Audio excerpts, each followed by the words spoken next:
Lo que es importante aquí entender cuando estamos trabajando en ese sentido con políticas y específicamente ya políticas, la asignación de políticas ya sea basada en reglas eh, políticas que sean asignadas directamente al dispositivo o directamente al grupo, tenemos que tener en cuenta algunas condiciones. Y es importante esto conocerlo para saber cómo entran las prioridades de la política y qué política aplica y tiene mayor prioridad que. ¿Ok? Y en ese sentido, para aquí definir algunos puntos sobre este tema, por ejemplo, los dispositivos solo pueden tener una política activa a la vez.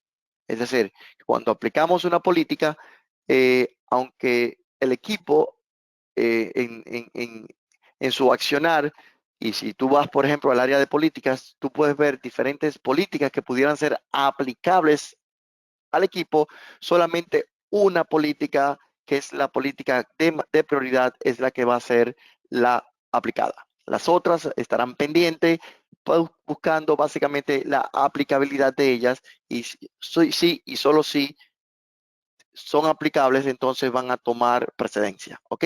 Pero por el resto, solamente una sola política será la aplicable y que estará activa a la vez. También otro punto importante para conocer aquí es que las políticas de asignación basadas en reglas tendrán prioridad versus las políticas de dispositivo establecidas en el punto final o en el dispositivo. ¿A qué quiere decir eso? Que, por ejemplo, cuando ustedes instalan el agente, ustedes saben que, por ejemplo, ustedes de por sí hay una política por defecto eh, que es básicamente enforzada a esos equipos, ya sea la que viene por defecto de Gravitron o alguna que ustedes hayan creado y hayan puesto como la política por defecto. Sin embargo, si ustedes utilizan políticas de reglas o basadas en reglas, dichas políticas van a tomar precedencia siempre y cuando la condición de dicha política basada en regla cumpla. Si la política basada en regla cumple, en este caso su condición, entonces va a ser la política que tomará mayor prioridad y va a reemplazar la política base, la política que está directamente asignada al dispositivo. Pero una vez que esa condición no machee, que esa condición no es dada en ese sentido, entonces la política que es asignada al equipo directamente o al grupo directamente será la que tomará prioridad nuevamente, ya que la condición no, no machea, la condición no está dada. ¿Ok? Otra parte es que si no aplica, y esto va muy de la mano con lo que dije anteriormente, si no aplica ninguna de las reglas de asignación, entonces se aplicará la directiva del dispositivo directo.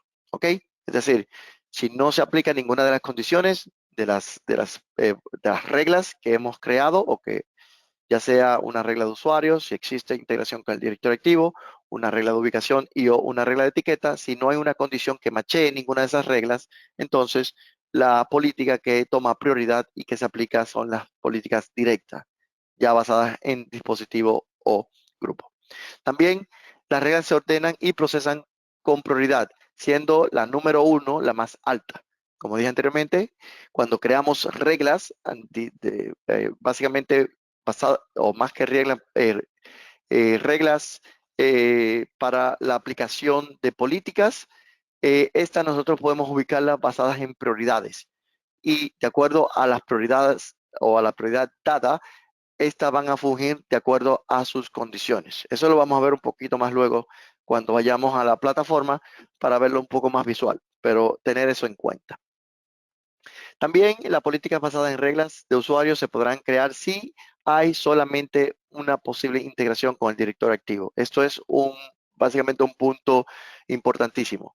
No vamos a poder crear reglas basadas en usuarios si no existe integración con el directorio activo. Y es sencillo, si no existe integración con el directorio activo, no vamos a poder nosotros ver o en este caso sincronizar los usuarios que están disponibles en ese directorio activo.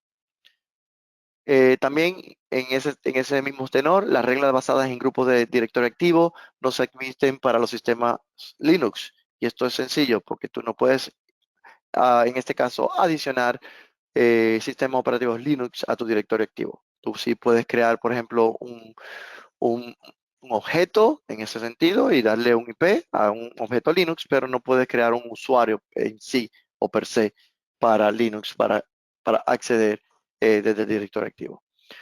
También solo se puede utilizar un tipo de configuración de red por regla de ubicación cuando estamos utilizando básicamente eh, o cuando estamos creando una regla de ubicación. Por ejemplo, si utilizamos una regla de segmento de red, no podemos crear una segunda regla de ubicación basada en segmento de red, porque ya tenemos una así. Entonces, eso es lo que quiere decir. Y también una regla de etiqueta debe contener al menos una etiqueta. Y una regla de etiqueta puede contener etiquetas personalizadas y o automáticas, porque existen dos tipos de etiquetas que nosotros podamos crear. ¿Ok? Entonces, esto es importante conocerlo al momento de nosotros interactuar y o hacer la aplicabilidad de políticas en caso que no solamente estemos utilizando políticas de asignación directa, pero también de acuerdo a mis necesidades puntuales y casos de usos particulares de mi empresa, necesite, por ejemplo, utilizar reglas para la asignación de reglas. Disculpa, para la asignación de políticas. Es importante conocer estas variables para que sepamos cómo realmente podamos asignar políticas.